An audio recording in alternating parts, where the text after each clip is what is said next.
নমস্কার বন্ধুরা, তোমরা কে কে শাপলা খেয়েছো কমেন্ট করে অবশ্যই কিন্তু জানাবে। আর যদি নাও খেয়ে থাকো, আজকের এই নারকেল দিয়ে শাপলার রেসিপিটা অবশ্যই করে একদিন খেয়ে দেখো।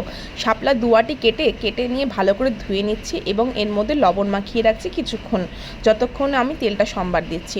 তেল দিয়ে দিয়েছি, কালো জিরে ফোড়ন আর শুকনো লঙ্কা দিয়ে ভালো করে ভাজা ভাজা করে নিয়ে নারকেল কুড়োনোটা আমি এর মধ্যে দিয়ে দিলাম। ভালো করে নারকেলটা ভেজে নেব, তেলটা একটু টেনে নিয়েছিল তাই আর একটু তেল দিলাম। এবার নারকেলটা ভাজা ভাজা হয়ে গেলে ওর মধ্যে শাপলাগুলো জলগুলো চিপে নিয়ে সব কটা শাপলা আমি এর মধ্যে দিয়ে দিলাম। এবার এটাকে আবার একটু ভালো করে নাড়াচাড়া করে নিতে হবে। নাড়াচাড়া করে নিয়ে এর মধ্যে দিয়ে দেবো অল্প হলুদ গুঁড়ো, সামান্য নুন, যেহেতু আগে নুন দেওয়া ছিল, আর সামান্য চিনি দিয়ে ভালো করে 5 মিনিট মতো মিডিয়াম আঁচে ঢেকে ঢেকে ভেজে নেব। ভাজাটা যখন একদম দেখবে শুকনো শুকনো এরকম ঝরঝরা হয়ে গিয়েছে, তখনই এই শাপলার নারকেল দেওয়া রেসিপিটি তোমরা নামিয়ে নেবে। ভিডিওটি কেমন লাগলো অবশ্যই কমেন্ট করে জানিও। ভালো লাগলে চ্যানেলটাকে ফলো করে পাশে থেকো। Tata, by.